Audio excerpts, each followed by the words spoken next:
So anyway ఇది అయితే మాత్రం కొత్త సాంప్రదాయానికి తెర తీయడం, ఎగ్జాక్ట్లీ ఇది నా ఉద్దేశంలో లాండ్ ఆర్డర్ కి విరుద్ధం. రజనీ గారు నేను ఎవరితో తలబడుతున్నాను అంటే కూటమేనేమో, ఐ డోంట్ నో.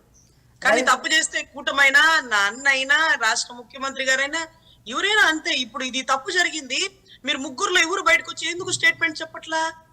ఉప ముఖ్యమంత్రి గారు బయటకు వచ్చి ఇది కరెక్ట్ కాదు, లాండ్ ఆర్డర్ ని చేతిలోకి తీసుకోకూడదు, ప్రతిపక్ష నాయకుల మీద దాడులు చేయడం మనము ఖండించదగినని ఎందుకు చెప్పలా? హోంశాఖ గారు ఎందుకు మాట్లాడలా?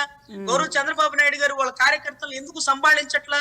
అంటే ఆయన చేతుల్లో లేదా? లేకపోతే చెయ్యి మారిపోయిందా? అంటే చిన్నయ్య గారి మీద నడుస్తుందా? అంటే ఎవరి డైరెక్షన్ తో ఫ్లెక్సీలు కట్టాడు? తాట తీసి ఎండబెడతాను ఫ్లెక్సీలు కట్టిన వాళ్ళు మాత్రం నేను ఊరుకునేదే లేదు. గుంటూరు అంతా కొట్టుకు చూస్తున్నారు మీ వల్ల, ప్రశాంతంగా ఉండే గుంటూరు. ఆ ఫ్లెక్సీలు కట్టమన్న వాళ్ళని మాత్రం చట్టరీత్యా చర్యలు తీసుకోవాలని ఇవాళ రోజు నేను వెళ్ళి కంప్లైంట్ ఇస్తా. నేను వస్తున్నా ఎదురుగా, ఎవరు వస్తారో రమ్మనండి.